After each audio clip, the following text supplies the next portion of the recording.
ini bermanfaat, silakan Mina, ketua kelas, temannya untuk berdoa. Mari sebelum kita mulai belajar, teman-teman mari kita berdoa menurut ajaran masing-masing. Berdoa mulai.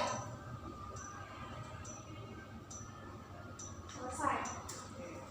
Oh ya, ada yang ingat pelajaran baru?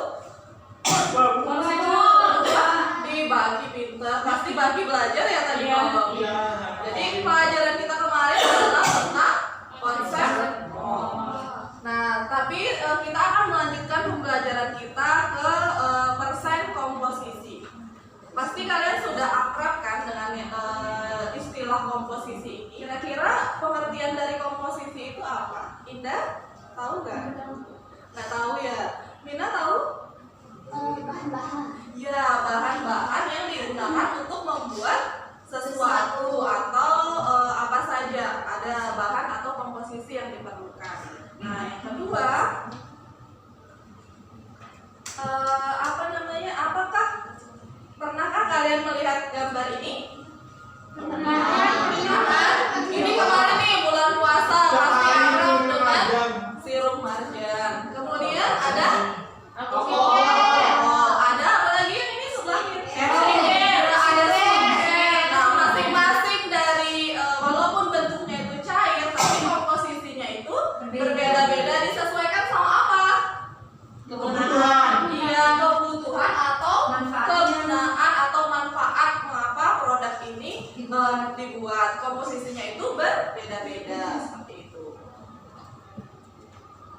Nah, kalau yang ini komposisi juga. Siapa yang sering makan snack? Saya. Atau suka. Nah, sering kali kita melihat di setiap kemasan itu ada yang namanya gizi atau informasi gizi. Nah, kenapa hal ini perlu dilakukan? Untuk melihat nutrisi yang masuk ke dalam tubuh ini, kita perlu melihat apa saja yang terkandung di dalam suatu bahan makanan seperti itu.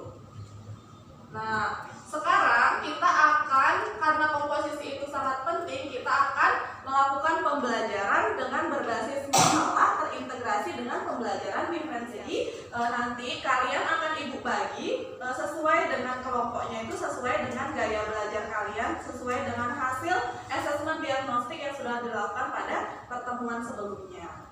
Oke, sekarang silakan duduk berdasarkan kelompoknya sesuai dengan gaya belajarnya. Haula, silakan pindah ke sebelah sini. Ya, Bu. Jadi Raul kemarin gaya belajarnya itu visual, kemudian Raini audio visual, dan Indah, kelompoknya Indah itu dengan gaya belajar kinestetik. Nah, jadi di situ kalian memiliki lembar kerja yang berbeda-beda sesuai dengan gaya belajar kalian, dan silahkan untuk mengikuti instruksi yang ada di lembar kerja tersebut. Nah, untuk yang bagian kinestetik, di sini Ibu sudah sediakan beberapa produk bisa untuk diamati. Nanti disesuaikan juga dengan mungkin kalian nggak bawa kinestetiknya, Bu. Kita Tapi kinestetik ini sama Indah. Ibu susunya sudah diminum. Iya, ada yang Ada yang belum minum. Nih, itu pakai sudah. Oke, sudah diperhatikan LKPD-nya? Nah, sebelum itu di sini ada beberapa, satu perhatikan dulu ke depan. Di sini ada beberapa satuan konsentrasi yang ada pada ilmu kimia, tetapi dalam LKPD itu hanya membahas tentang persen massa, persen volume, dan persen massa per volume seperti itu. Ya, silakan dikerjakan LKPD-nya.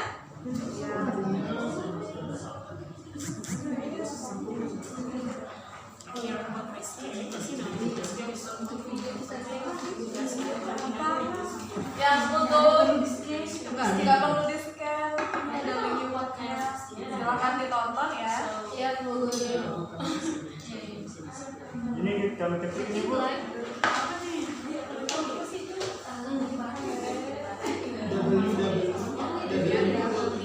Lihat judulnya. Saya sekian tapi nggak ada barang kok.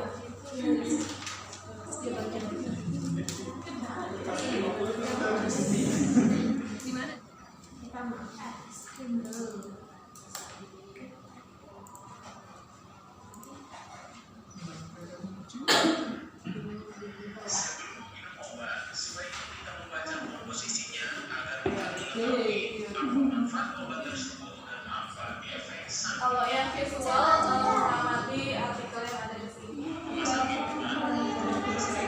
Jawabannya ada beberapa pertanyaan. Silakan tulis jawabannya di sini berdasarkan dari artikel yang ada di depan sini. Paham ya?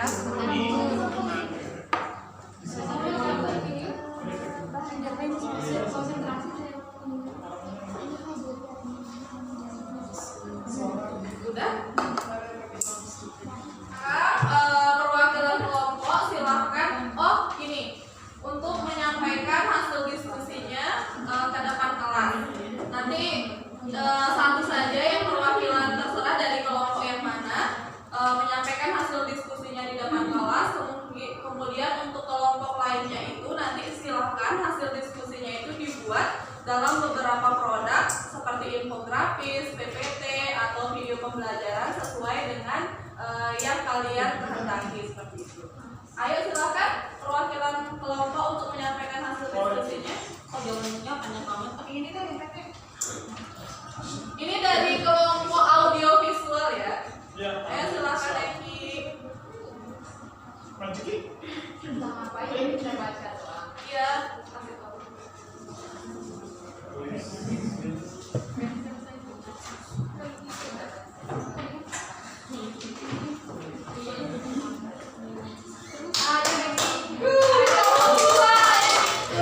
Saya akan mewakili dari kelompok audiovisual ya, akan mempresentasikan hasil dari diskusi kami. Yang pertama, soal pertama, apakah manfaat mengetahui komposisi suatu zat? Manfaatnya adalah mengetahui komposisi suatu zat, yaitu untuk mengoptimalkan penggunaan campurannya. Kemudian yang kedua, bagaimana cara menghitung jumlah zat dalam suatu bahan makanan? Caranya adalah mencari massa suatu zat dan kemudian dibagi dengan massa campurannya. Aja Bu? Ya. Untuk kelompok lain ada yang ingin ditanyakan? Sudah ada Bu, sudah jelas. Kelompok yang lain jawabannya sama? Oke, jangan lupa untuk apa namanya? Silakan Eki kembali dulu ke tempat. Hasil diskusi kalian, apakah semuanya sudah mengerti tentang soal yang ada di KKBD? Masih ada beberapa perlu penjelasan kayaknya. Iya, cara Hasilnya Bu, untuk perhitungannya ya, mungkin untuk menguatkan pemahaman kalian semua. Nah di sini Ibu akan menjelaskan bahwa untuk persen komposisi itu yang akan kita pelajari hari ini itu adalah persen massa, persen volume, dan persen massa per volume. Nah untuk perbedaannya, untuk persen massa ini biasanya kita gunakan untuk campuran yang campurannya itu berbentuk padat.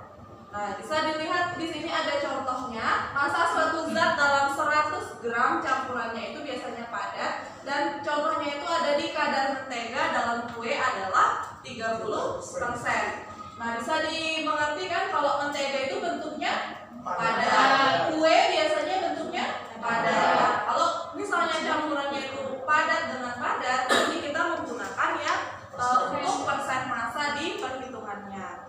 Sedangkan untuk yang rumus dari perhitungan persen massa itu adalah kadar zat atau persen massa itu rumusnya adalah massa zat terlarut dalam gram, kemudian massa campurannya dalam gram dikali dengan 100%. Kemudian untuk persen volume, nah bisa dibedakan. Kalau yang tadi persen massa itu kan campurannya berbentuk padat. Nah kalau persen volume biasanya campurannya itu berbentuk cair. Jadi baik yang zat terlarut maupun pelarutnya dalam campuran itu berbentuk cair. Contohnya kadar alkohol dalam hand sanitizer adalah 70%. Seperti gambar yang tadi ya.